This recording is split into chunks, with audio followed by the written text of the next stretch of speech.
recent meeting, and I said, oh, we need to have you come and speak again, because I've heard Diane speak already.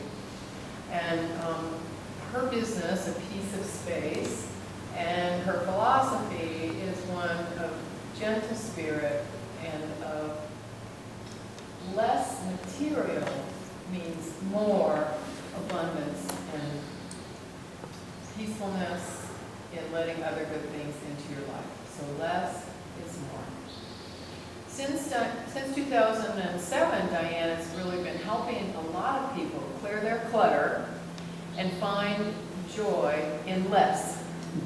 She uses some simple techniques for success, and she incorporates that from her training. She had some additional training with her mentor, Jack Canfield, and that she can take her clients from overwhelmed to calm. And she does it in a way that's fun, easy, and transformative.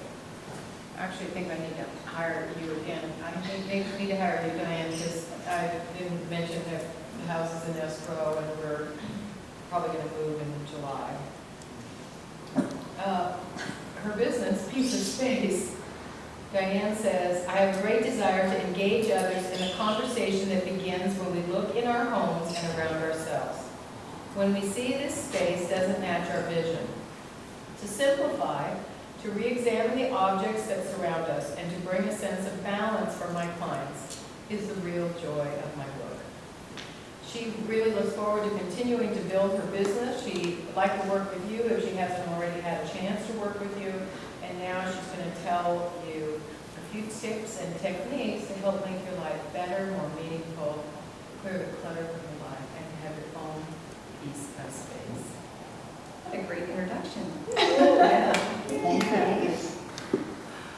Well, it is such a treat to be here, and that wonderful introduction, I'll just move right into it, is that it really is, I find, working with my clients, an absolute courageous effort that everyone makes to try to manage the stuff and the flow and what comes into our lives and what needs to go out of our lives. And I was talking with someone recently about this idea of flow. And you know, as you can imagine, water wants to seek the best place it can be, so the ocean as an example. And the rocks and the stones and the sticks and the debris that clog that flow limit it from going where it's supposed to go naturally. And then you know what a pond looks like, and it doesn't have any fresh flow in it. Well, the same thing is true in our lives. And what I talk to my clients about is that as long as you're human, you're going to have stuff.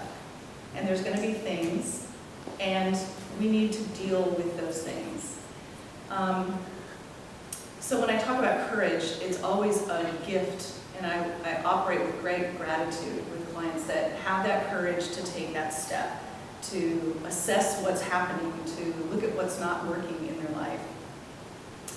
And one of the things that I think is probably the utmost important point is that we need to take 100% responsibility for our life and for the things that are in it. And this is a huge idea, right? Because we can always say, well, it's not my responsibility, it's the traffic, it's my boss, it's my kids, it's the weather, it's my health, it's some exterior thing, right? But if we could take 100% responsibility for our lives and our businesses and our relationships, we would watch that natural flow that is just innately where we want to be, and what is important and valuable in our life then has an opportunity to come through. I'm going to have you show this slide, and I'll read it to you because I think the type is extremely, that's not too small for you to read, is it? So take 100% responsibility. This is really a key point. And I'm going to show you the next slide.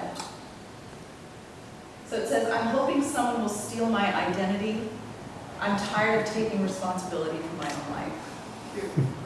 And I think that's hilarious because it goes back to this thing of blaming, of finding other outside events that are responsible for where we are, or the stuff that's in our life. Or so I have clients that live with other people, share a space.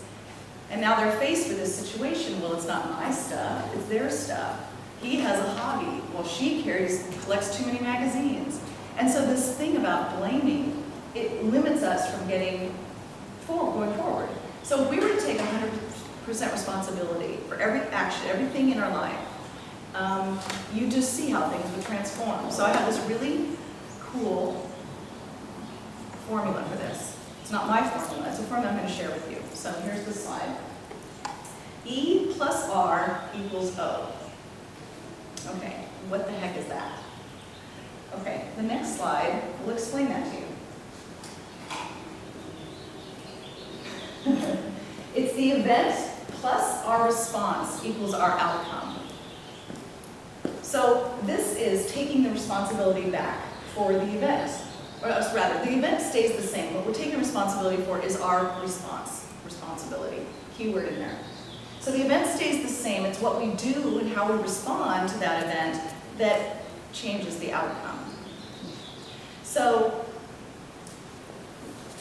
here's an example. You go out to dinner. You go out to dinner and the fish is dry, or the wait staff doesn't help you, or the parking attendant loses your ticket. And what we end up doing is we complain to the wrong person. So blaming and complaining are another key components to not taking 100% responsibility. But what do we inevitably do? Come in here. What do we do? The next time we have a party or we go and meet friends, we complain about the fish and the server and the lost ticket. Josh, go with Gene, please. Is he upstairs or? Key points, critical content.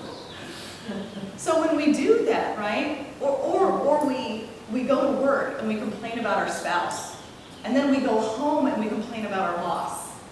So we mix this thing up, and this idea of taking responsibility, even if we took 10% responsibility, more responsibility for our life, we watch this flow change. And we watch what's naturally supposed to happen, which is joy and simplicity and fun and our dreams and our goals being achieved, if we had that. So E plus R equals O. The event plus our response to that event equals our outcome. I'll show you this other slide. It's a great, just a cap on it. In order to produce a different outcome, we have to change our behavior and our response. So no blaming the boss, the weather, the economy, your children, your spouse, your horoscope. No complaining to the wrong person. Finding who the source is. So you get to work with what is in front of you. And I believe me, this takes courage, right? It takes a lot because it's comfortable not to change. This next slide is a perfect, clear explanation of this. So the event is you're given a $500 bonus. The response is you spend it on a night on the town. The outcome is you are broke.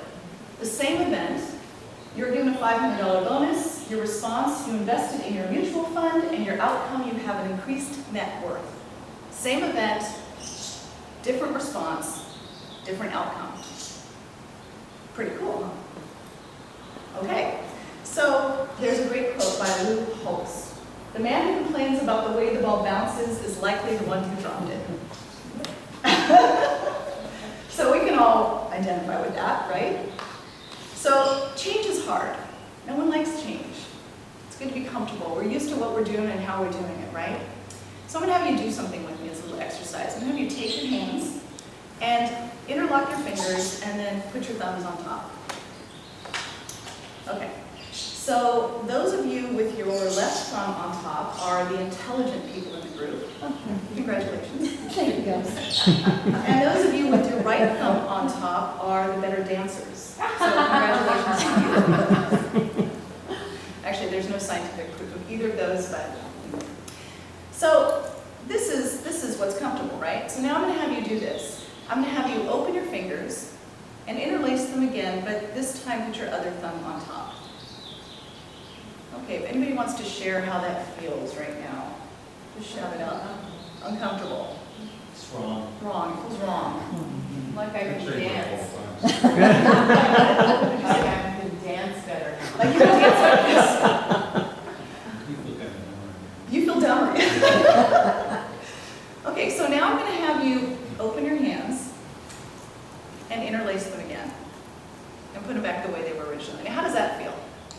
better, comfortable, like it's where you want to be, right? That's what change is about. And so the thing about change is you have to get comfortable being uncomfortable. Because nothing can happen. You can't move forward unless you're able and willing to change. This comes from taking 100% responsibility. So I have clients, like I said, that, let's say, for example, we're working in some space in their house. And there's all these reasons why. There's reasons that it was given to you as a gift. It was so expensive, I know that I can't get my money back out of it. Someday, I'm going to fit into it. I've heard it all. And the truth of it is, I live it all. Because I wouldn't do this work if it wasn't because I completely and fully understand what it is to be human and to have this stuff. But when I can take responsibility for it, and I stop blaming, and I stop complaining, and I get open to change, I have watched my life transform. And as business owners, this is the stepping stone to your success. So there are only 3 responses that you have control over. And I'll put that slide up. You have your behavior as one. And that's your actions and what you say and how you say it. Number 2, you have your thoughts. That includes self-talk, what we say to ourselves. And number 3, we have our internal imagery, the pictures that we entertain in our head. That's the only 3 things we have control over. So when we have control over that, we can change our response to the events and then alter our outcome. There's this great thing called MTO. And by the way, I like acronyms a lot. I do. I'm a little bit notorious for them. But MTO stands for minimum, target, and outrageous. Now, if I'm working with a client, or you're applying this to some task in your business, there's the minimum, there's the target, and there's the outrageous that you could do. So we'll use as an example the next slide. So let's say I'm working with someone who wants to clean out their garage. The minimum they would do 1 tire to the curb.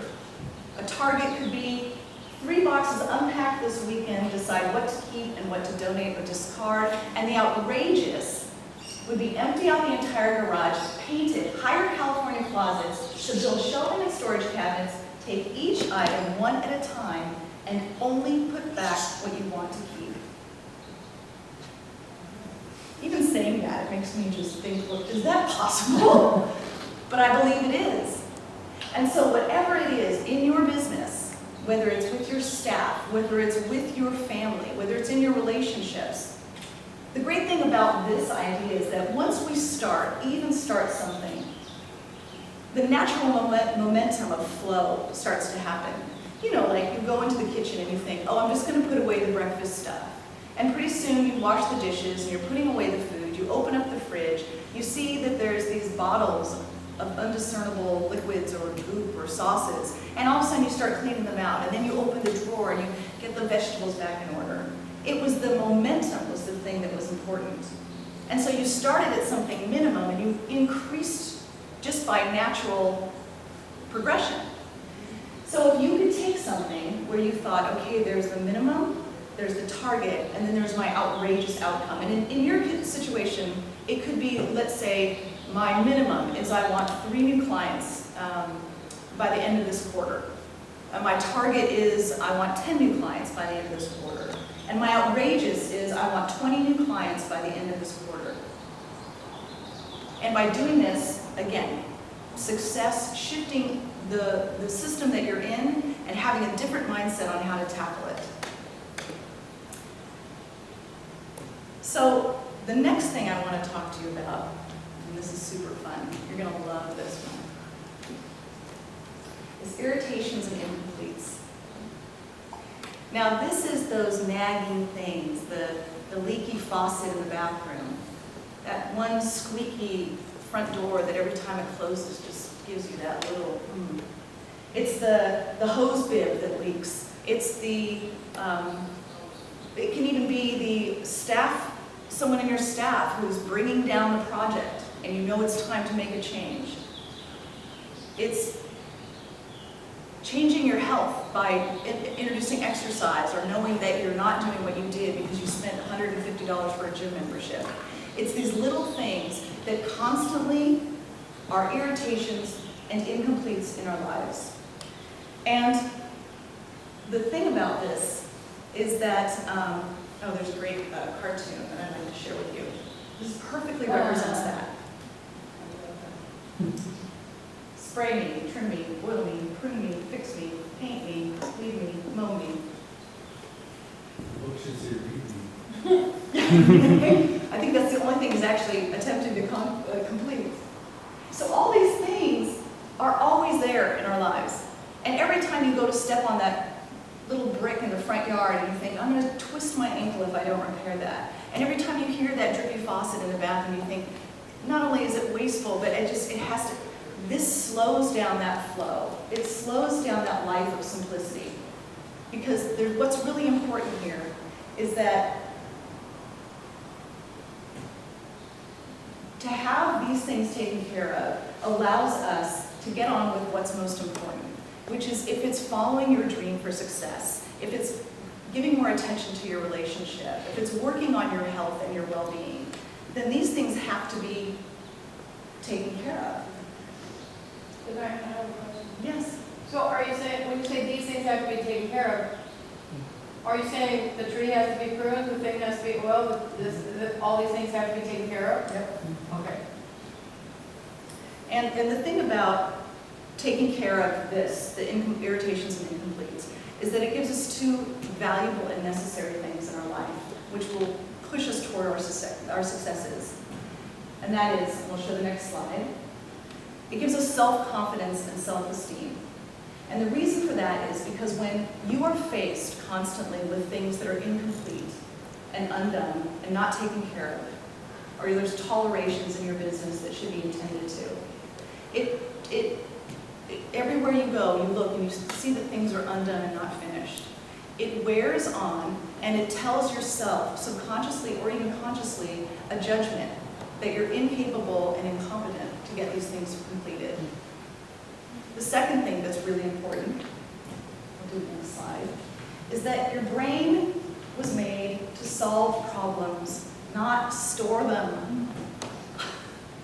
This up here has the capacity to discover new ways to cure diseases and to find solutions to problems and to help people find wonderful ways in which to tweak their businesses so that they can go on living the life that they want and follow the dreams and spend time with their children. Our brain is not supposed to store, it's supposed to solve. And so here's a great, so this is what psychologists call attention units. Your sensory input of information taken in is 11 million bits per second. Our conscious brain can process 15 to 50 bits a second. So this is an intense thing. Like, talk about simplified, right? But what we do is we have these incompletes and irritations, and we're building this storehouse of problems and clutter.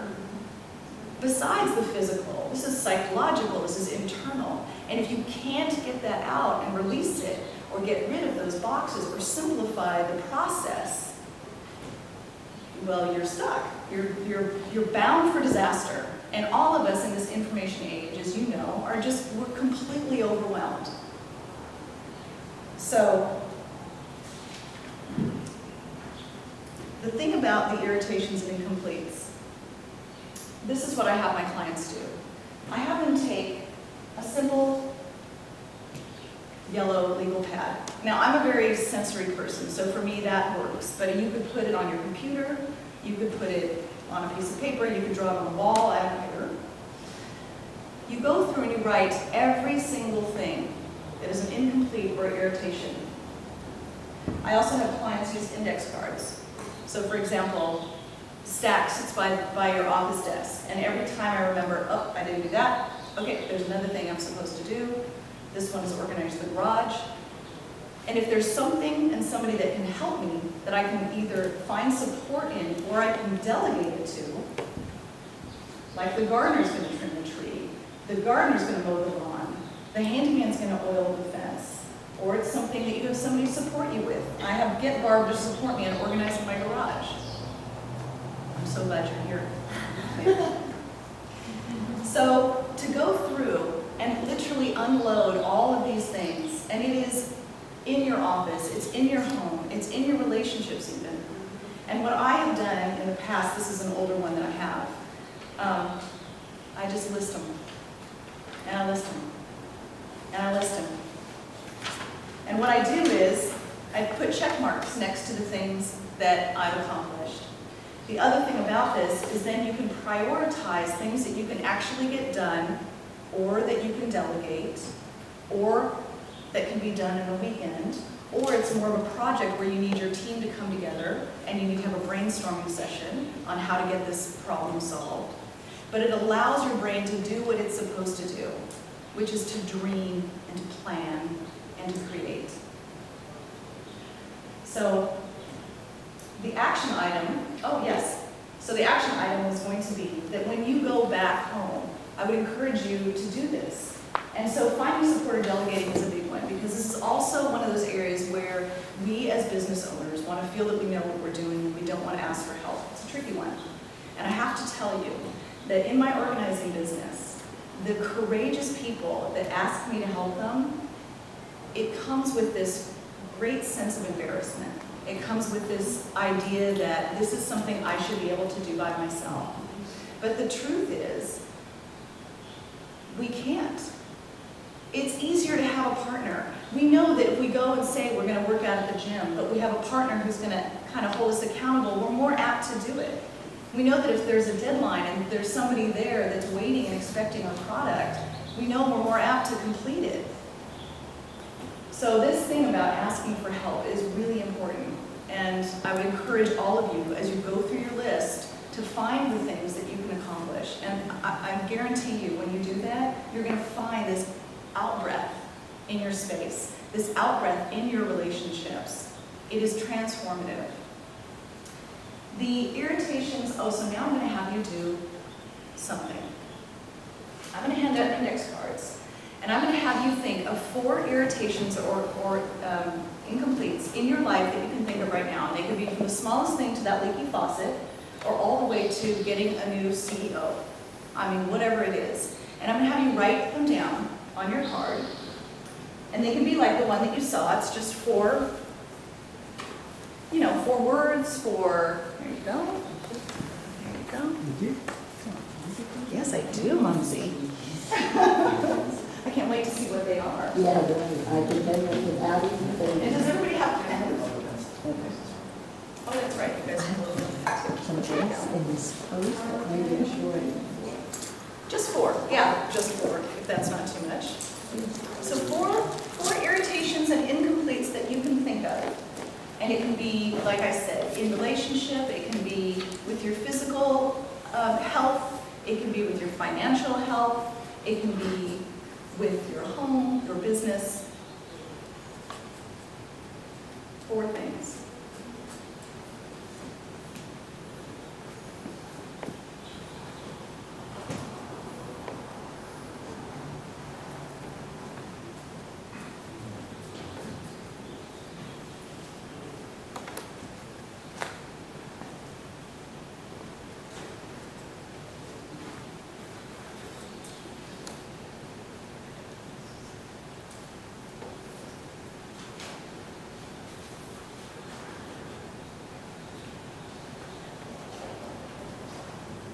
Let me know if you need more time. You need a pen? Yours not work? Okay. So 4, yeah, just jot down 4 irritations or complaints. Yeah, I do. Sure. Let me just stab into the index card.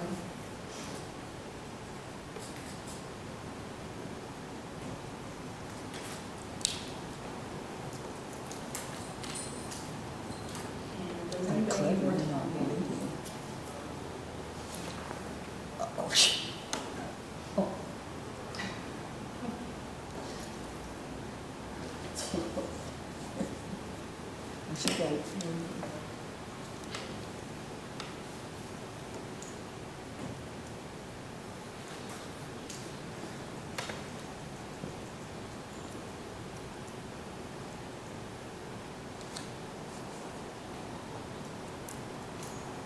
So what I'm going to have you do is I'm going to have you turn and find somebody close to you, and you're going to do a quick exchange.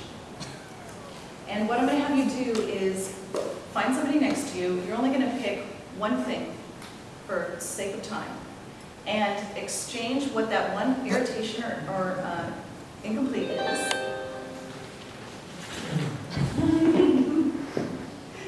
And we're going to have you tell the other person what it is, why it's important to you, and then you're going to give yourself a committed due date of when you might be able to achieve this. And if you need to delegate it to somebody else, or you're able to delegate it to somebody else, or who you might find to support you in it. So just one, and then you're going to take turns and switch partners. Partner one, or partner A, partner one, will be the first person wearing the least amount of jewelry. I don't know. There you go.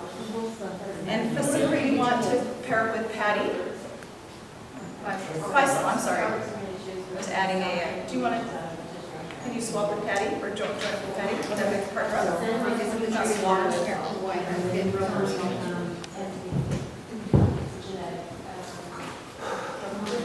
Well, yeah, so I mean. Go ahead, I want to hear. Oh, so maybe, just to be clear, so that everybody knows. Until like 2019. You just share one with the other person. You read it to them, read it to them, and then you explain why it's important. Sorry, yeah, you have to figure out. Before. You can read this, read it, one that you want to share with them. Oh, God. Yeah, sorry. Yeah, but that's in our Is that car, state something, card? maybe Oh, yeah. something on our cars, like my Pretty cars, bold, like, I think. $300. Big goal.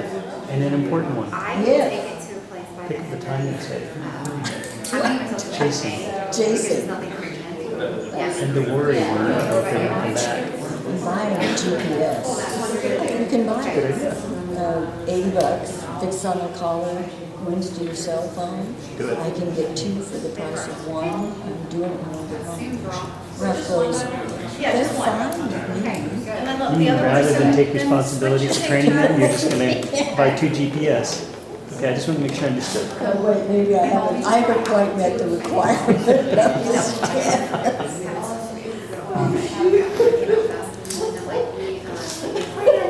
We're done. We're done. We've settled one thing. You should see the rest of my list. I'll never do it. I want to write this down. So we'll give you guys just a few more seconds to wrap that up.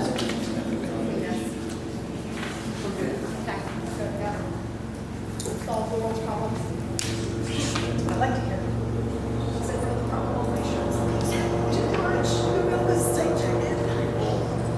So, is everybody done, or does anybody need more time? Did you get a chance to exchange one? Or I mean, talk about one each? Yeah. Okay. Clear, you guys? That's an hour. So, does anyone want to give feedback on how that exercise was? I love the urgency of it. I really make a decision. You had to make a decision. Yeah, you were called to action in a way, like, yeah, brought something up for you. Anybody else? That's great. Yeah, you have a due date and you'll honor it because now you've put something, your intention is behind it. Yeah. Anybody else? I heard Nikki giggling.